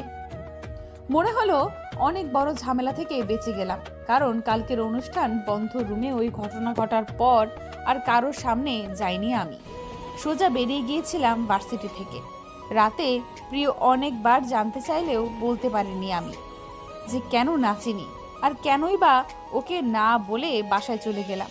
কিন্তু প্রিয়র শেষ কথায় আতঙ্ক ছড়িয়ে গেল আমার মাঝে। সারা রাত ঘুমাতে পারিনি চিন্তায়। নাচে যে অংশগ্রহণ করতে পারেনি, বেয়াদব তুর্য তো আমার ক্ষমা একসেপ্ট করবে না। ক্ষমা একসেপ্ট না হলে ভার্সিটিতে থাকাও আমার জন্য দুষ্কর হয়ে যাবে, কারণ এই এক সপ্তাহে বেশ বুঝতে পেরেছি বড়লোকের বিজ্ঞানও ছেলে বেয়াদব তুর্য সাহেব এই ইউনিভার্সিটির টিচার। সিনিয়র জুনিয়র সবার চোখের মনি, খচ্চর সব মেয়েদের ওয়ান অ্যান্ড অনলি ক্রাশ। ওনাকে যত এড়িয়ে চলবো এতেই আমার মঙ্গল হবে। তাই চারদিকে তাকিয়ে ওনাকে দেখতে না পেয়ে একটা স্বস্তির নিঃশ্বাস ফেলে ক্লাসে ঢুকলাম। কিন্তু শেষ রক্ষার হলো কই। ঢুকতে না ঢুকতেই মিহি বলে উঠল, শ্রেয়া, ফুয়াদ ভাইয়া এসেছিল একটু আগে। তুর্য ভাইয়া তোকে ডেকে পাঠিয়েছেন পার্কিং এরিয়ায়। মিহির কথা শুনে আমি প্রায় বেহুশ হবার উপক্রম। এই লোকটা কি আমায় ছাড়বে না? শেষ পর্যন্ত কি ভার্সিটি থেকে বের করেই ছাড়বে? থম মেরে বসে রইলাম আমি। যাব না, কিছুতেই যাব না। কিন্তু এতেও রক্ষা হলো না। তুর্য ভাইয়ার ফ্রেন্ড নিশি আপু এসে দাঁড়ালেন আমার সামনে। আমার দিকে তাকিয়ে হেসে বললেন, কি মিস প্রেয়সী, আপনি কি প্রেসিডেন্ট নির্বাচিত হয়েছেন যে বারবার আপনাকে ডাকা হচ্ছে কিন্তু আপনি যাচ্ছেন না? সমস্যা নেই, আসুন প্রেসিডেন্ট সাহেবা। তুর্য বলেছে আপনাকে সাদরে আমন্ত্রণ করে নিয়ে যেতে। নিশি আপুর কথায় বুকটা ধক করে উঠল আমার। সত্যি ভাগ্য খুব খারাপ আমার। পড়ালেখাটা আর করা হবে না, সব হারিয়েছি, এখন শুধু মৃত্যুটাই বাকি। উঠে দাঁড়ালাম আমি, আপুর পিছু পিছু আসলাম পার্কিং এরিয়ায়। গ্রেট তুর্য ভাইয়ার বাইকের উপর বসে এই দিকে তাকিয়ে আছেন। চোখে মুখে তার মুগ্ধতা, হাসি ভর করে রেখেছে। আমাকে দেখতে পেয়েই ওনার মুখের হাসিটা বিলীন হয়ে গেল, চোখ দুটো রক্তিম বর্ণ ধারণ করলো। মিনিট 10 হবে দাঁড়িয়েই আছি, কিন্তু কিছু বলছে না তুর্য ভাইয়া। শুরু থেকে রাগী লুক নিয়েই চেয়ে আছেন আমার দিকে। চোখ ফিরিয়ে নিশি আপুর দিকে তাকালেন উনি, মুচকি হেসে বললেন, নিশি, ফুহাদ, মিতিন, তিহান, তোদের প্র্যাকটিক্যাল খাতা তো কমপ্লিট করিসনি তাই না? কষ্ট করে আর তোদের করতে হবে না। খাতাগুলো সব কি যেন নাম? ও হ্যাঁ, শ্রেয়সীর কাছে দিয়ে দে, মিস শ্রেয়সী কমপ্লিট করে দিবে। তুর্য ভাইয়ের কথায় মনে হলো আমার মাথায় বাস পড়ল। এতগুলো প্র্যাকটিক্যাল খাতা আমি কিভাবে কি করব? ফিজিক্সের স্টুডেন্ট ওনারা, এত চিত্রগ্রাফ কিভাবে আঁকবো? সকাল বিকাল টিউশন করে নিজের পড়া কমপ্লিট করাই তো কঠিন হয়ে পড়ে। উনি বাঁকা হেসে তাকালেন আমার দিকে। কি পারবেন তো মিস শ্রেয়সী? আশা করি সায়েন্সের স্টুডেন্ট হয়ে প্র্যাকটিক্যাল করতে তেমন কষ্ট হবে না আপনার। ওনার বাঁকা হাসি দেখে গলাটা একদম শুধু জমে গেল আমার। তবু অনেক কষ্টে মুখ খুললাম আমি, ভাইয়া। তোমাকে কিছু করার জন্য বলেছি, কাল নাচনি, সো তোমার সরি অ্যাকসেপ্ট করা হয়নি। তোমার সরি যেহেতু অ্যাকসেপ্ট করার সুযোগ তুমি হারিয়েছো, তাই আমি যা বলবো তাই করতে হবে তোমার, নয়তো চোখের জল ফেলতে আর ভার্সিটি থেকে বের হওয়ার প্রিপারেশন নিয়ে নাও। সেদিনের কথা আমি আজও ভুলিনি। মুখের কথাটা বলার সুযোগ পর্যন্ত দিলেন না, অযথাই রাগ দেখালেন। এত কঠোর মানুষ আমি কখনো দেখিনি। আমি তো জাস্ট জিজ্ঞেস করতাম যে কবে দিতে হবে, আর একটু সময় নিতে চেয়েছিলাম। ক্লাসে ক্যাম্পাসে সবার মুখে তো শোনা যায় উনি অনেক ভালো। উনি ক্যাম্পাসে আসার পর কেউ নাকি আর এই ক্যাম্পাসে র্যাগিং করার সুযোগ পায় না। উনি নাকি কখনো মেয়েদের সাথে খারাপ ব্যবহার করে না। তাহলে আমার সাথে এসব কি করছেন উনি? সবার সামনে ভালো সাজার নাটক। কেউ যদি ওনার আসল চেহারাটা দেখতো তাহলে বুঝতো কতটা খারাপ ও বেয়াদব তুর্য ভাইয়া। প্র্যাকটিক্যাল খাতাগুলো নিয়ে চলে আসবো এমন সময় তুর্য ভাইয়া বলে উঠলেন, দুদিনে যেন খাতাগুলো কমপ্লিট পাই, নয়তো জানো তো কি হবে। জি ভাইয়া। Very good, you can go now. চেহারা এত সুন্দর, হাসি তার চেয়েও সুন্দর, তাহলে আপনার আচরণ এত খারাপ কেন তুর্য ভাইয়া? ক্লাস শেষে লাইব্রেরির দিকে পা বাড়ালাম আমি। বই নেই, তাই লাইব্রেরিতে বসে কিছু নোটস করে নেব। লাইব্রেরিতে এসে দেখলাম তেমন মানুষ নেই, হাতে গোনা 2-3 জন। ব্যাগটা টেবিলে রেখেই বই আনতে গেলাম আমি। লাইব্রেরিটা বেশ বড়, সারি সারি করে বুক সেলফে বই রাখা। বুক সেলফ থেকে বই নিচ্ছি, হঠাৎ অনুভব করলাম ঘাড়ে কারো গরম নিঃশ্বাস আছড়ে পড়ছে। তার মানে আমার পেছনে একদম কাছে কেউ দাঁড়িয়ে আছে। ভয়ে ভয়ে ঘুরে দাঁড়ালাম আমি। এ কি করে সম্ভব? কেউ নেই। তাহলে এটা কি আমার বোঝার ভুল ছিল? ভুল কি করে হতে পারে? ঘাড়ে গরম নিঃশ্বাস অনুভব করা কোনোভাবেই ভুল হতে পারে না। চারদিকে তাকিয়ে কাউকে দেখলাম না। ফ্লোরে তাকাতেই নজরে ভেসে উঠলো একটা সাদা কাগজ। এটা তো আগে ছিল না, তার মানে আমার পেছনে সত্যিই কেউ ছিল। কাগজটা তুলে নিলাম আমি। আমার শুভ্রপরি, কি নামে ডাকবো তোমায় একদম ভেবে পাই না। সাদাতে তোমাকে শুভ্রপরি, নীলে তোমায় নীলপরি মনে হয় আমার কাছে। আমার এই স্নিগ্ধ মনে তুমি মুগ্ধতায় ছুঁয়ে যাচ্ছ বারবার। তুমি কি মুগ্ধ রানী নাকি আমার শুভ্রপরি? কি তুমি তুমি কি বুঝতে পারছো? তোমার অমায়িক হাসি আমার হৃৎপিণ্ডে ঘায়েল করছে প্রতি রাতে। তুমি আজ নীল পড়লে কেন? তোমার অবুঝ মনটা কি জানে? যখন তুমি আজ নীল ওড়না মাথায় দিয়ে মাঠের মাঝে হেঁটে বেড়াচ্ছিলে, কতজন মুগ্ধ চোখে চেয়েছিল তোমার পানে। একদম সহ্য করতে পারিনি আমি সেই দৃশ্য। মন চেয়েছে তোমায় খুন করে ফেলি, নয়তো নিজের বুকে লুকিয়ে রাখি। আমার শুভ্রপরি শব্দটা পড়ে স্তব্ধ হয়ে গেলাম আমি। কতটা আবেগ ভালোবাসা জড়ানো শব্দটাতে। এই ডাকটা সেদিন বদ্ধরুমে শুনেছি আমি। তার মানে ওই লোকটাই এসেছিল। চিরকুটের মালিক কি তবে আমায় ভালোবাসে? ভালোবাসা শব্দটা আমার মুখে মানায় না, কারণ জীবনে কখনো ভালোবাসাই পাইনি আমি। আর সবার দৃষ্টিতে আমার এই অপয়া জীবনে যে জড়াবে সেই মানুষটাই ধ্বংস হয়ে যাবে। বিধবাদের করুণা করা যায়, তবে ভালোবাসা যায় না। চিরকুটটা হাতের মুঠোয় নিয়ে টেবিলের কাছে এসে দেখলাম আয়ুষ ভাইয়া দাঁড়িয়ে। চমকে গেলাম আমি। আয়ুষ ভাইয়া লাইব্রেরিতে, তার মানে কি আয়ুষ ভাইয়াই সেই ব্যক্তি? ভুল ভাবছি না তো? কিছুই বুঝতে পারছি না আমি, সব কিছু কেমন এলোমেলো লাগছে। আমাকে দেখতেই কাছে এসে দাঁড়ালেন আয়ুষ ভাইয়া, মুচকি হেসে ডাকলেন আমায়। জেরি, জি ভাইয়া বলুন। পড়ছিলে? জি। তা কি পড়ছিলে? কিছু না, আমার অদ্ভুত জবাবে হাসলেন আয়ুষ ভাইয়া। আরে ওকে জেরি। ভাইয়া। ওকে, পড়ো তাহলে। নীলে তোমায় একদম নীল পরি লাগছে জেরি। কথাটা বলে চলে গেলেন তিনি। থুপ করে উঠলো আমার বুকটা। চিরকুটের লেখাগুলো মনে পড়তেই চোখ দুটো বড় বড় হয়ে গেল আমার।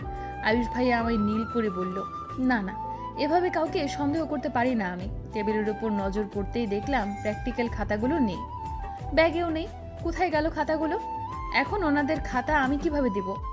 কেনার টাকাও নেই আমার, 1 টাকাও হাতে নেই। ভার্সিটিতেই প্রতিদিন হেঁটে আসছি, দু চোখে জল ভরে আসলো। ব্যাগ নিয়ে বের হয়ে সিঁড়ির কাছে আসতেই বেসামালভাবে কারোর সাথে খুব জোরে ধাক্কা খেলাম। পড়ে যেতে নিলেই সামনের মানুষটা 2 হাতে আঁকড়ে ধরে আমার কোমর। হাতের ছোঁয়া পেতেই জ্বলে উঠল কোমরের কাটা জায়গাটা। চোখ মেলে সামনে তাকিয়ে দেখলাম আয়ুষ ভাইয়া। এক নজরে তাকিয়ে আছেন উনি আমার দিকে। ওনার চোখের চাহনিতে কেমন যেন মুগ্ধতা। কিছুটা নড়তেই কোমর ছেড়ে সোজা হয়ে দাঁড় করালেন আমায়। ফ্রিতে সিনেমা দেখা হয়ে গেল। আয়ুষ, তুই তো নায়ক হয়ে গেলি, কিন্তু তোর নায়িকা একদম পারফেক্ট না। পানি ভর্তি টলমল চোখের পেছনের দিকে তাকালাম আমি। তুর্য ভাইয়ার এমন কথা কানে আসতেই 1 মিনিটও দাঁড়ালাম না সেখানে। বেরিয়ে এলাম ভার্সিটি থেকে। তুর্য ভাইয়ার অপমানজনক কথাগুলো আর নিতে পারছি না আমি। মনে বারবার প্রশ্ন যাচ্ছে, আয়ুষ ভাইয়াই কি তবে সেই মানুষটা? প্লিজ আমায় একটু সময় দেন আভাস। বিয়েটা এত তাড়াহুড়োই হয়েছে, আমার একটু সময় প্রয়োজন, প্লিজ একটু সময় দেন। শয়তানি হাসি হাসলো আভাস। চোখের পলকে আমায় চেপে ধরলো দেওয়ালের সাথে। নিজের শক্ত হাত দুটো চেপে ধরলো আমার বাহুতে। ব্যথায় কুকড়ে উঠলাম। বাহু দুটো আরো জোরে শক্ত করে মুখে কঠিন ভাব এনে বলল, কেন? বিয়ে তো বসেছিস টাকার দিয়ে চাহিদা মেটানোর জন্য, তোর সময় কেন প্রয়োজন তোর? আমার সরল মাকে ফাঁসিয়ে বিয়ে করেছিস, এখন নিজেকে সতীনারী প্রমাণ করতে চাইছিস? তোর সতীত্ব এখন ধুলোয় মিশিয়ে দিব আমি। কথাটা বলেই আভাস ধাক্কা দিয়ে বিছানায় ফেলে দিল আমায়। ভয়ে আটকে উঠলাম আমি। কাঁদতে কাঁদতে বললাম, প্লিজ আভাস, সময় দেন। জোর করে কিছু হয় না, জোর করবেন না প্লিজ। মাতাল আপনি, আমায় ছেড়ে দিন দয়া করে। আমি তো আপনার বউ, এমন করবেন না দয়া করে। কোনো আকুতি মিনতি শুনলো না আভাস। আমার উপর ঝাঁপিয়ে পড়তেই চিৎকার দিয়ে উঠলাম আমি। আমার চিৎকারে রীতি আপু দৌড়ে আসলো। রীতি আপুকে দেখেই বুঝতে পারলাম স্বপ্ন দেখছিলাম আমি। সারা শরীর ঘেমে একাকার। রীতি আপু পানি এগিয়ে দিতেই খেয়ে নিলাম তাড়াতাড়ি করে। গলা শুকিয়ে কাঠ হয়ে গিয়েছিল। আবার সেই স্বপ্ন, কেন অতীত পিছু ছাড়ে না আমার? আমার মাথায় হাত বোলালেন রীতি আপু। কি হয়েছে শ্রেয়া? খারাপ স্বপ্ন দেখছিলে? আভাস। কথাটা বলেই ঝাঁপিয়ে পড়লাম রীতি আপুর বুকে। রিল্যাক্স শ্রেয়া, আবাস তো বেঁচে নেই। এত মাস যা সহ্য করেছো তা তো এখন শেষ। এখন আর আবাস পৃথিবীতে নেই। পৃথিবীতে বাঁচতে নিজেকে আরো স্ট্রং করতে হবে। ঘুমিয়ে পড়ো। রীতি আপু যেতেই শুয়ে পড়লাম, কিন্তু ঘুম আর চোখে ধরা দিচ্ছে না। হঠাৎ চিরকুটটার কথা মনে পড়ল। লেখাগুলো আমার অতি পরিচিত, আমার সেই অসমাপ্ত স্মৃতির অংশ। উঠে দাঁড়ালাম আমি। মোবাইলের ফ্ল্যাশ জ্বালিয়ে নিজের বড় ব্যাগটা থেকে বাক্সটা বের করে নিলাম। এই বক্সে বন্দি হয়ে আছে আমার জীবনের প্রথম ভালোবাসার স্মৃতি। আজকে সেই চিরকুটটা মেলে ধরলাম পুরনো চিরকুটগুলোর সাথে। স্তব্ধ হয়ে গেলাম আমি। সারা হৃদয়ে বয়ে গেল শীতল স্রোত। মনের মধ্যে অজানা ভয় এসে হানা দিচ্ছে বারবার। একই লেখা, তার মানে অতীতের মানুষটাও ক্যাম্পাসের মানুষটা একই মানুষ। আয়ুষ ভাইয়াই আমার স্মৃতিতে জড়ানো মানুষটা। না, এটা অসম্ভব। যদি আয়ুষ ভাইয়া হতো তবে আমার মন কেন মানতে চাইছে না? কে আপনি? কেন এসেছেন আমার জীবনে আবার ফিরে? আমি জানি আপনি কখনো আয়ুষ ভাইয়া হতে পারেন না, আপনি অন্য কেউ। তবে আমার খুব কাছাকাছি থাকেন। যাকে স্মৃতির পাতায় বন্দি করে রাখলাম, সে কেন আবার ফিরে এলো? আমি চাই না তাকে। চাই না আমি বিধবা জীবনে কাউকে। চাই না আপনার জীবনটা নষ্ট হোক। প্লিজ ফিরে যান আপনি। একা বাঁচতে দিন আমাকে। চিরকুটগুলো হাতে নিয়ে ডুকরে কেঁদে উঠলাম আমি। সারা রাত আর ঘুম আসেনি চোখে। যাকে কখনো দেখিনি, কণ্ঠও শুনিনি, তার লেখা চিরকুটকেই প্রেমে পড়ে গিয়েছিলাম। সেই মানুষটা বাস্তবে এত ভয়ঙ্কর হবে ভাবিনি আমি। এসব ভাবতে ভাবতে হেঁটে যাচ্ছি টিউশনিতে। সকালের হিম বাতাসটা ছুঁয়ে দিয়ে যাচ্ছে সারা শরীরে, কিন্তু মনে যে প্রচণ্ড বেগে বাতাস বইছে, যা ঝড় আকারে রূপ ধারণ করছে। হাঁটার তালে তালে পায়ের পায়েলটা রিমঝিম শব্দ সৃষ্টি করে চলেছে। পায়েলটা আমি কখনো খুলতে পারিনি, বিয়ের পরও না। মানুষ বলে বিয়ের পর অন্যকে ভালোবাসা হারাম, কিন্তু আমি পারিনি তাকে ভুলতে। ওই মানুষটা গেঁথেছিল আমার মনে। যখন স্বামী নামক মানুষটার অত্যাচার করত, তখন আরও বেশি মনে পড়তো তার কথা। স্বামীর ভালোবাসা কখনো আমার নসিবে জোটেনি। অন্ধকার রুমে যখন চোখের পানি ঝরাতাম, তখন মনে হতো আপনি থাকলে এই চোখের পানিও আমার সঙ্গী হতো না। 10 মাস আগে যখন একটা ছেলে কলেজ গেটে আমার হাত ধরেছিল, পরের দিন জানতে পারি সেই ছেলেটা আইসিইউতে। আপনার জন্য কোনো ছেলে আমার সাথে কথা বলতে পর্যন্ত ভয় পেত। আড়ালে আমায় প্রোটেক্ট করতেন। কলেজ গেটের দারোয়ানের কাছে চিরকুট গিফট দিয়ে যেতেন। তবে আমার বিয়েটা কেন আটকাতে পারেননি? কেন অন্য কারো হাতে দিলেন আমায়? কেন কেন বিয়ে হবার পরও একবারও আমার খোঁজ পর্যন্ত নেননি? তবে কি ধরে নেব আপনার ওইসব মোহ ছিল? কখনো কি ভালোবাসেননি আমায়? তাহলে আবার কেন ফিরে এসেছেন? কেন আবারও সেই পুরনো ডাক? স্টুডেন্টকে পড়াচ্ছি, তখনই আন্টি এসে দাঁড়ালেন। আন্টি ভীষণ ভালো। পৃথিবীর সব মানুষ তো খারাপ হয় না। উনি সবসময় বলেন যদি ওনার কোনো ছেলে থাকতো তবে অবশ্যই আমাকে ছেলের বউ বানাতেন। ছেলে ছোট হলেও প্রবলেম ছিল না। আন্টির এই কথা শুনলে অনেক হাসি পায়। বিধবাদের সবাই খারাপ চোখে দেখে না, কিন্তু মানুষের দৃষ্টিভঙ্গি অন্যরকমও হয়। চেয়ার টেনে আমার পাশে বসলেন আন্টি। শ্রেয়া, তোমার জন্য একটা খুশির খবর আছে। আন্টির কথায় অবাক না হয়ে পারলাম না। আমার জন্য খুশির খবর, এটা অবাক হওয়ার কথাই। আন্টি মারা যাওয়ার পর জীবনে ওই মানুষটাই খুশি নিয়ে এসেছিল, আবার উনি কেড়ে নিয়েছেন। মুখে হাসি টেনে জবাব দিলাম, কেমন খুশির খবর আন্টি? তোমার জন্য নতুন একটা টিউশন খুঁজে পেয়েছি। আন্টির কথায় চোখ দুটো খুশিতে ছলছল করে উঠল। দুটো টিউশনি দিয়ে ঢাকা শহরে থাকা আমার জন্য পসিবল ছিল না। লেখাপড়াও চালিয়ে যাওয়া সম্ভব হতো না। আরেকটা টিউশনির খুব প্রয়োজন ছিল। খুশিতে গদগদ করে প্রশ্ন করলাম, কোথায় আন্টি? আর এই মাস থেকে পড়াতে পারবো? কাল থেকে পড়াতে পারবে। তিহুর স্কুলের ম্যামের মেয়েকে। মা টিচার হলে কি হবে, মেয়ে তার কাছে একদম পড়তে চায় না। একটু দুষ্টামি করে, কিন্তু অনেক কিউট একটা মেয়ে। ক্লাস 1-এ পড়ে। উনি টিচার হয়েছেন শখের বশে। মাশাআল্লাহ, ওনাদের কিছুর অভাব নেই। অনেক বড় লোক ওনার। তোমাকে বেতনও খুব ভালো দেবে। তবে একটা প্রবলেম আছে। আন্টির কথায় ভয় পেয়ে গেলাম আমি। কি প্রবলেম আন্টি? ওনার মেয়েকে সন্ধ্যার দিকে পড়াতে হবে শ্রেয়া, কিন্তু তুমি তো এই সময় আরেকটা টিউশনিতে থাকো। আল্লাহ যা করে হয়তো ভালোর জন্যই করে। আল্লাহর কাছে মনে মনে লাখ লাখ শুক্রিয়া জানালাম, কারণ আল্লাহ একমাত্র জানে একটা টিউশনির জন্য ওনার দরবারে কত প্রার্থনা করেছি আমি। সমস্যা নেই আন্টি, ওই টিউশনিটা আমি এখন বিকেলেই করাই। শুধুমাত্র রাতের বেলা আসা যাওয়াটা প্রবলেম হবে, এইটুকুই। পড়ানো শেষে ওনারা নিজেদের গাড়ি দিয়ে তোমার বাসায় দিয়ে আসবে। সব তো সলভ হয়েই গেল। এই নাও ওনাদের বাড়ির অ্যাড্রেস। কাল থেকেই চলে যাবে। ওনাকে ফোন করে জানিয়ে দেবো আমি। ঠিক আছে। বাসা থেকে বেরিয়ে শান্তিতে একটা নিঃশ্বাস নিলাম আমি। নিজেকে অনেক রিল্যাক্স লাগছে। আর একটা ভেজাল থেকে মুক্ত হতে পারলেই হতো। তা হচ্ছে তুর্য চৌধুরী নামক ভেজাল। রীতি আপুর কাছ থেকে 500 টাকা ধার নিয়েছি আজ। প্র্যাকটিক্যাল খাতা কিনতে হবে। কিছু করার নেই, ভাগ্যটাই খারাপ। সকাল 8টা বাজে। এত সকালে তো কোনো দোকানে খোলেনি। মাকে দেখে এসে না হয় ভার্সিটি যাবার সময় কিনে নেব। গত 2 মাসে মাকে 3 বার দেখতে যাওয়া হয়েছে, কিন্তু এই মাসে একবারও যাওয়া হয়নি। মা হয়তো ভীষণ রাগ করে আছেন আমার সাথে। বিয়ের পর এই একটাই মানুষ আমায় আগলে রেখেছে, নিজের মায়ের মতো আদর দিয়েছে, যেই আদর থেকে বঞ্চিত হয়েছিলাম আমি ছোটবেলায়। আমার জন্য নিজের ছেলের বিরুদ্ধে গিয়েছে, কিন্তু ছেলে আর স্বামী মারা যাওয়ার পর অন্য ছেলেরা ছুঁড়ে ফেলে দিয়েছে তাকে। আমায় বের করে দিয়েছে বাড়ি থেকে। এতে মায়ের কোনো দোষ নেই, তিনি নিজেই তো অচল। একটা দীর্ঘশ্বাস ফেলে সিএনজি ডেকে উঠে পড়লাম। এত দূর হেঁটে যাওয়া সম্ভব না। একটা দোতলা বাড়ির সামনে এসে সিএনজি থেকে নামলাম আমি। এটা আমার শ্বশুর বাড়ি। শ্বশুর বাড়ি বলে ভুল হবে, শ্বশুর বাড়ি ছিল, এখন তো শুধু বরের ভাইদের বাড়ি, যেখানে অনেক কষ্টে অনুমতি পেয়েছি মাঝে মাঝে শাশুড়ির সাথে দেখা করার। নয়তো কেউই এই বাড়িতে সহ্য করতে পারে না আমায়। যেখানে বরই কখনো সহ্য করতে পারতো না, সেখানে বাড়ির অন্য সদস্যরা আমায় সহ্য বা পছন্দ করাটা না করাটাই স্বাভাবিক। ভেতরে ঢুকে দেখলাম মায়ের কোলে একটা ছেলে মাথা রেখে হাঁটু গেড়ে বসে আছে। অবাক হলাম আমি, কি এই ছেলেটা? ভালো করে খেয়াল করার পর আমি যাকে দেখলাম তাতে আমার চোখ দুটো বের হয়ে আসার উপক্রম। বিস্ময় মেরে রইলাম আমি। কিরে শ্রেয়া, কখন আসলি? মায়ের কথায় ছেলেটা আমার দিকে তাকিয়ে ব্রু কুচকালো। মায়ের দিকে তাকিয়ে বললাম, এই মেয়ে এখানে কেন খালামণি? আই মেয়ে এখানে কেন মানে? তুই কি শ্রেয়াকে চিনিস তুর্য? চিনি তো, খুব ভালো করে চিনি। কিভাবে চিনিস? মায়ের প্রশ্নে থতমত খেলাম আমি।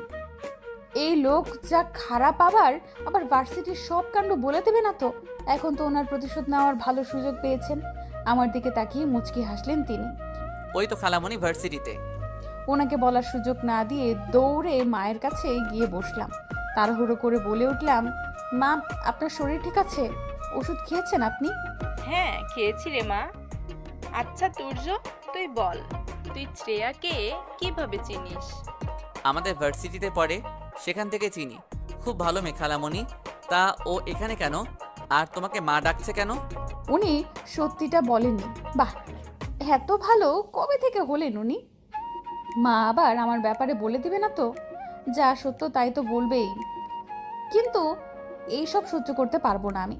কথাগুলো কেমন যেন হৃদয়ে আঘাত করে। তাই মাকে বলে পানি খাওয়ার বাহানা করে ড্রয়িং রুম থেকে চলে আসলাম আমি। অন্য মোহ থেকে। কিন্তু হিতে বিপরীত হলো। মেয়েটার জীবন আমি নিজের হাতে নষ্ট করে দিয়েছি। আভাস মারা যাওয়ার পর তোর খালু চেষ্টা করেছে মেয়েটাকে বিয়ে দেবার, কিন্তু সে নারাজ ছিল। তাই আমরাও আর জোর করিনি। আভাস মারা যাওয়ার পর 1 মাস পরেই তোমার খালু অনেক অসুস্থ হয়ে পড়ে, আর ছলে বলে আমার বড় 2 ছেলে সব সম্পত্তি নিজের নামে করে নেয়। সব তো তুই জানিস।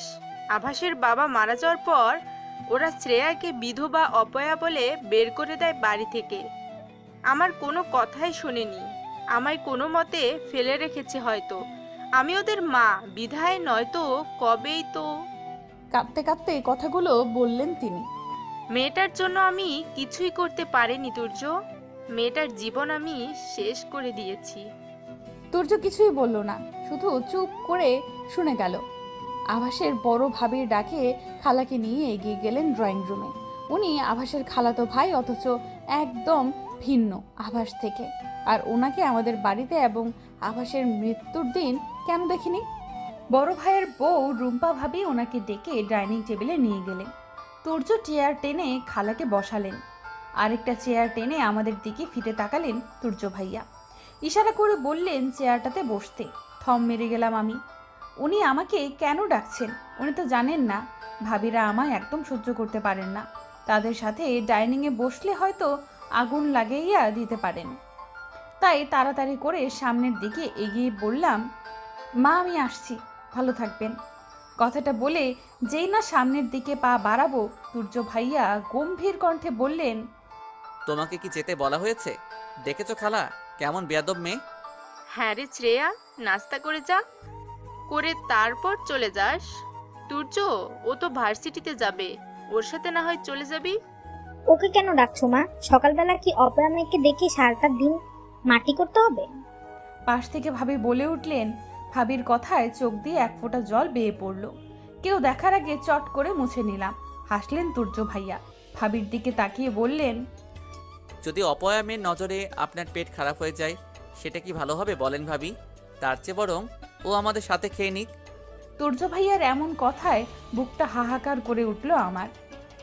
ভাবি হাসতে হাসতে বললেন, আয় খেয়ে যা শ্রেয়া, পেট খারাপ হলে তো আবার আমার সব প্রোগ্রাম আজ ক্যান্সেল হয়ে যাবে। তোমরা কি শুরু করেছো? শ্রেয়া খেয়ে যা, না হয় মা খুব কষ্ট পাবো। মায়ের কথায় চেয়ারে গিয়ে বসে পড়লাম আমি। তুর্য ভাইয়াও আমার পাশের চেয়ার টেনে বসে পড়লেন। সামনের দিকে তাকিয়ে দেখলাম ভাবি ও তার বোন সিনথি রাগে চোখে তাকিয়ে আছে আমার দিকে। এই এক মেয়ের জন্য আভাস কখনো আমায় সহ্য করতে পারেনি। সিনথি তুর্য ভাইয়ার পাতে খাবার দিতে নিলেই বাধা দিলেন তিনি। গম্ভীর গলায় বললেন, আমি নিতে পারবো। তুর্য ভাইয়ার এমন কথায় সিনথি রাগে নিজের চেয়ারে গিয়ে বসে পড়লেন। তুর্য ভাইয়া খাবারের বাটি হাতে নিয়ে প্রথমে খালার পাতে দিলেন, তারপর আমার পাতে দিতেই আমি সহ সবাই বিস্মিত হয়ে উঠলাম, কিন্তু ওনার কোনো ধ্যান নেই। নিজের পেটে খাবার নিয়ে দিব্যি খেয়ে যাচ্ছেন তিনি। এ কোন তুর্যকে দেখছি? উনি কি সেই তুর্য যিনি আমায় দু চোখে দেখতে পারেন না, ভার্সিটিতে অত্যাচার করেন? আর না ভেবে খাবারে মনোযোগ দিলাম আমি। খাবার শেষে ড্রয়িং রুমে বসে রইলাম সবাই। আমি নিজের ব্যাগ নিয়ে চলে যাব এমন সময় ভাবির কথায় থমকে গেলাম। মোবাইলের স্ক্রিন থেকে দৃষ্টি সরিয়ে মাথা তুলে তাকালেন তুর্য ভাইয়া। তা তুর্য, এখন তো তুমি ওয়েল সেটেলড, মাশাআল্লাহ, কোনো কিছুর অভাব নেই তোমাদের। কয়েক মাস পর মাস্টার্সও কমপ্লিট হয়ে যাবে। আই থিংক বিয়ে করে নেওয়া উচিত তোমার। হাসলো তুর্য ভাইয়া। সিনথির দিকে তাকিয়ে বলল, অবশ্যই করা উচিত, করে ফেলবো খুব তাড়াতাড়ি, তবে আপনার বোনকে নয়। তুর্য ভাইয়ার জবাবে হাসি মুখটা চুপসে গেল ভাবি। বসা থেকে উঠে দাঁড়িয়ে বললেন তুর্য, যেই মেয়ে পরপুরুষের উপর, পরের স্বামীর উপর নজর থাকে, তাকে অবশ্যই তুর্য চৌধুরী বিয়ে করবে না। এসব মেয়ে সংসার করার জন্য নয়, সংসার ভাঙার জন্য পারফেক্ট। কথাটা বলেই হনহনিয়ে বেরিয়ে গেলেন তিনি। ভাবি রক্তিম চোখে তাকালেন আমার দিকে। পাত্তা না দিয়ে মাকে বলে আমিও বেরিয়ে আসলাম। বেরিয়ে এসে দেখলাম তুর্য ভাইয়া গাড়িতে হেলান দিয়ে মোবাইলে কথা বলছে। পাশ কাটিয়ে যেতে নেব, মিস শ্রেয়সী গাড়িতে বসুন। পাশ কেটে যেতে নিলেই তুর্য ভাইয়ার কথায় থমকে গেলাম আমি। মায়ের কথায় এই লোক সিরিয়াসলি নিয়ে নিল না তো? আমি যাব না এই লোকের সাথে। বেয়াদব লোক একটা। ভার্সিটিতে আমার স্বস্তিতে নিঃশ্বাস নেওয়া হারাম করে এখন দরদ দেখানো হচ্ছে। আমার তো মনে হচ্ছে প্রথম দিনের অপমানের শোধ নেওয়ার জন্য নতুন কোনো ফোন দিয়ে আসছে। ভুলেও ফোন দিতে পা দেওয়া যাবে না। এসব ভেবে ওনার কথাকে পাত্তা না দিয়ে চলে যেতে নিব। আবারও ডেকে উঠলেন উনি। কান থেকে ফোনটা সরিয়ে এগিয়ে এলেন আমার কাছে। ওনার কাছে আসাটা শিহরণ তুলছে মনের মাঝে, তাই কিছুটা পিছিয়ে গেলাম আমি। রাগান্বিত চোখ নিয়ে আমার চোখে চোখ রাখলেন তুর্য ভাইয়া। নিমিষেই সরিয়ে নিলাম আমি নিজের চোখ দুটো ওনার চোখের দৃষ্টি থেকে। সাথে সাথেই তুর্য ভাইয়া রাগী কণ্ঠে বললেন, ইডিয়েট গার্ল, কি বলেছি শুনতে পাওনি? বয়রা তুমি, কানে শুনতে পাও না নাকি? শুনেও না শোনার ভান করছো? রাগ উঠে গেল আমার। উনি কেন আমায় ধমকাবেন? কোনো অধিকার নেই ওনার আমাকে ধমকানো। তাই উচ্চস্বরে বললাম, যাব না আমি আপনার সাথে। আমার ইচ্ছা, আমার যেভাবে মন চায় সেভাবেই যাব, তবে আপনার সাথে ভুলেও না।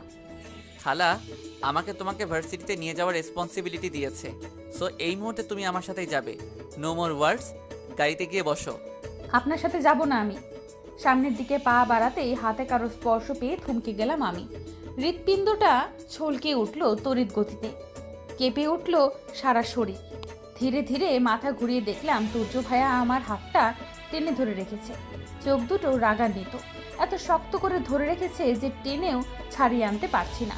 ওনার শক্তি বেশি নাকি আমার শক্তি কম বুঝতে পারছি না।